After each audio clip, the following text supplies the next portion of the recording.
কংগ্ৰেছৰ 60 বছৰীয়া দীৰ্ঘদিনীয়া ৰাজত্ব কালত আমি বিশেষকৈ অসমৰ বাসিন্দা হিচাপে উত্তৰ পূৰ্বাঞ্চলৰ বাসিন্দা হিচাপে কিছুমান কথা আমি বাৰুকৈ উপলব্ধি কৰোঁ যে সেই সময়ত অসমৰ জনতাই কংগ্ৰেছ চৰকাৰসমূহক বাৰম্বাৰ অসমৰ জনজীৱনৰ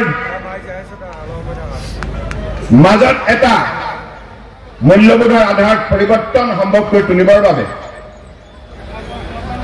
কিছুমান কথা তেখেতসকলৰ সন্মুখত ৰাখিছিল। বিশেষকৈ আমি সকলোৱে জানো যে এখন সমাজ যদি আগবাঢ়ি যাব লগা হয়, এখন ৰাষ্ট্ৰ যদি আগবাঢ়ি যাব লগা হয়, প্ৰথম চৰ্তটো হৈছে যাতায়াত আৰু যোগাযোগ।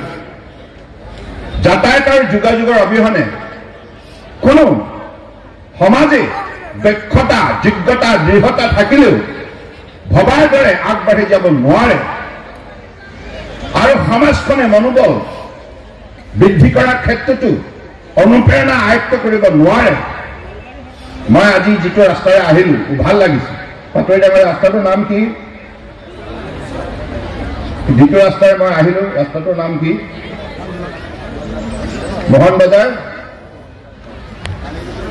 বানেকুচি মোহন বজাৰ পথ, ইমান উন্নত ৰাস্তা।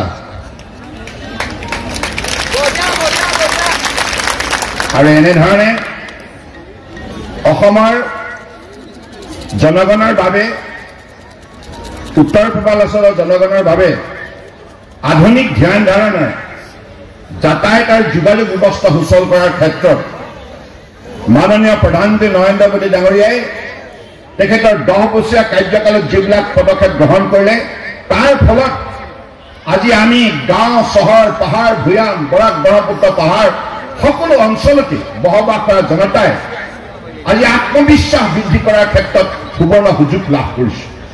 আজি মনোবল আমাৰ বৃদ্ধি হৈছে, আমাৰ উপলব্ধি হৈছে যে আমি ভাৰতবৰ্ষৰ অন্যান্য উন্নত ৰাজ্যসমূহৰ সৈতে ফেৰ মাৰিব পৰাকৈ আমাৰ যোগ্যতাখিনি আমি প্ৰদৰ্শন কৰিবলৈ আমি আগবাঢ়ি যাব পাৰিম।